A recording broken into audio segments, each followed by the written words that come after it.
So what should you do first? Bulk or cut? You want to go from a Machop to a Machamp without looking like a Snorlax on the way. Does bulking or cutting in a certain order or a certain way lead to better or faster gains? Is there a better way to do things? Well, if you are skinny fat and you want to get jacked and you want to get ripped, by the end of this video, you will know exactly what you need to do first.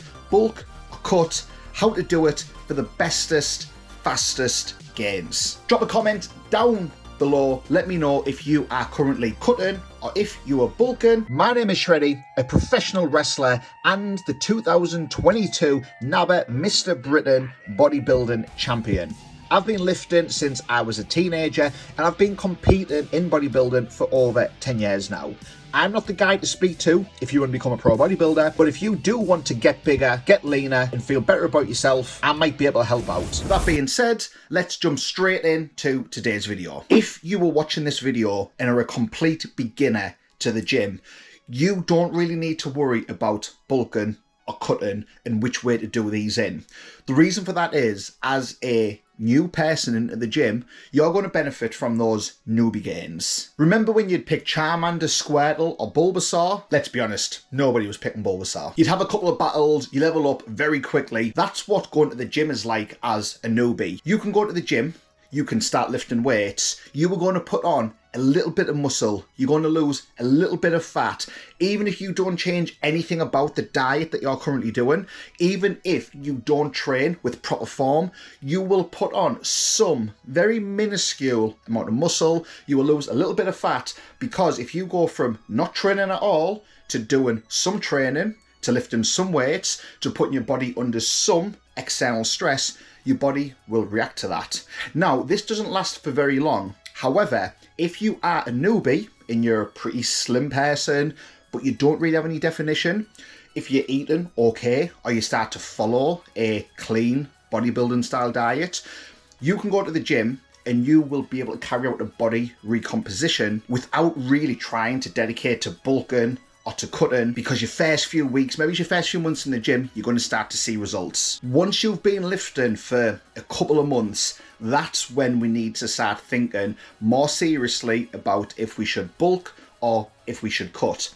And the kind of person that has the most difficulty determining what to do here is someone who is skinny fat. Skinny fat is when you're wearing clothes, you look slim and you probably just look like a normal person. But when you take your t-shirt off, you've got no definition, there's no abs, there's no lean muscle tissue to be seen. Now, being skinny fat has probably got to be the worst position you can be in when you go into the gym, especially when your goals are to get big and to get jacked, but to also look good with your top off and be ripped and be lean. Because if you are already skinny, you might think, well, if I'm going to start cutting, I'm going to lose more size and look even skinnier. If you are skinny fat and you're carrying that excess body fat, you don't already have abs, you're not already lean, you're going to start putting more fat on. You're not that big already, so you're probably not going to blow up in size, but you're going to put some fat on when you bulk, so you're going to look even worse with your top off. This is what you need to do if you are skinny fat and you're trying to figure out if you should bulk or cut first to start building a better physique. First up, we need to figure out what your body fat percentage is. Now, there's loads of ways to test your body fat, and I'm going to be honest, I have never done a body fat measurement test.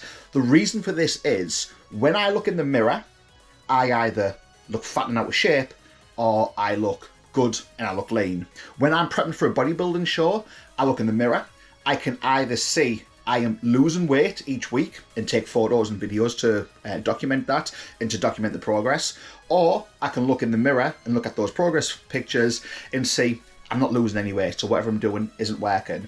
Having a body fat percentage as a number is in some ways irrelevant, because we either look good or we don't look good. We don't necessarily need a number to tell us that. However, if you are skinny fat, my advice would be look at these on screen now. Get a friend, family member, your partner to help you determine what your body type, as it is now, most resembles from the body types on screen. If your body resembles anything from around that 14-15% and above range, then definitely you need to be cutting.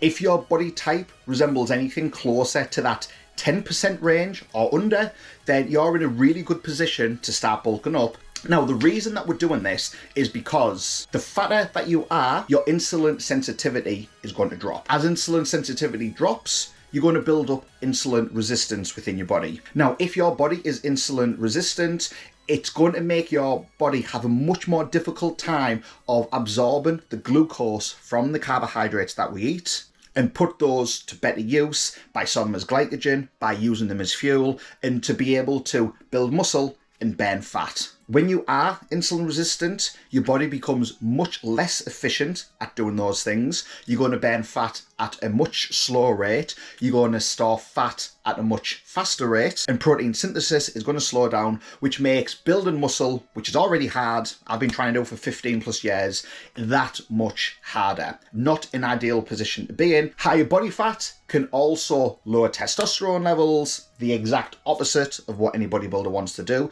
It can raise sky high estrogen levels, which we do not want to do. We don't want to be getting those man titties. We don't want to be walking around with milkers.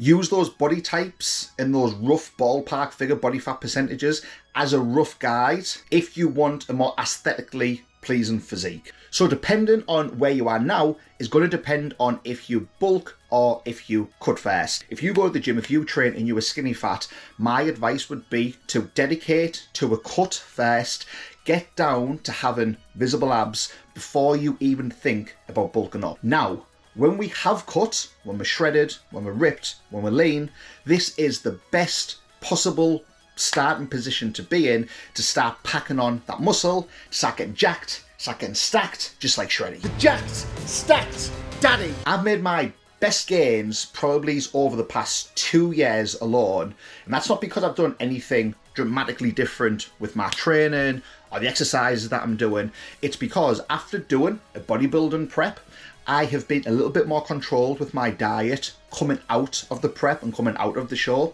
so that I'm able to rebound more effectively. Now, after we've finished a cut, our body is primed to start to grow. Our metabolism is going to be burning. Our insulin sensitivity is going to be bang on. So our body is going to be much more efficient at using the extra calories, the extra carbohydrates we can put into our body to start growing.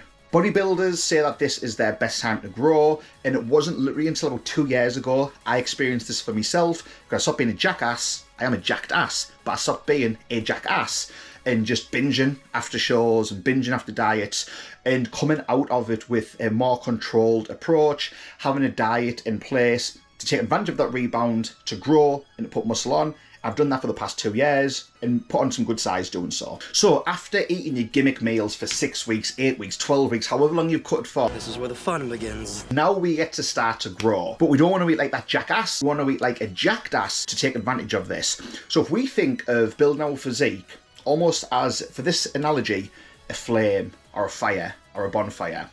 And how do we make a fire bigger? We put more wood on it, we put more gasoline or more fuel on it. Think of that as food, okay? So we have got our body, our flame here. We want to put more muscle on it. If we put on too much gasoline, the liquid will put that fire out, okay?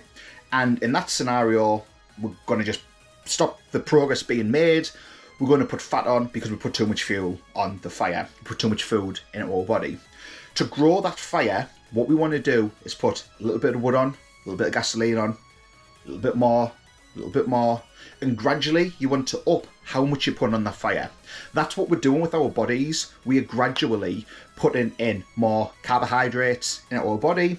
Maybe you would need to up the fats or the proteins as you're slowly gaining weight, but you want to be putting extra fuel, extra food into your body in a controlled way so that our body can use it most efficiently to pack muscle on. Coming out of a cut or a bodybuilding prep, when your body is lean, is going to be the best time that you can grow and the best time to put muscle on, because your body is firing on all cylinders and it's screaming out for those nutrients to be able to put them into the system, to be able to grow bigger, to to be able to go stronger. So if you want to see how Shreddy got ready post-show, put that fuel in the mothership, took off into outer space, became a jacked ass, then you want to check this video out here to see how I handled my post-show rebounds. If you haven't done so already, hit the subscribe button to follow all of my bodybuilding, wrestling, and nerd shit stuff. And until next time, remember this ain't no gimmick,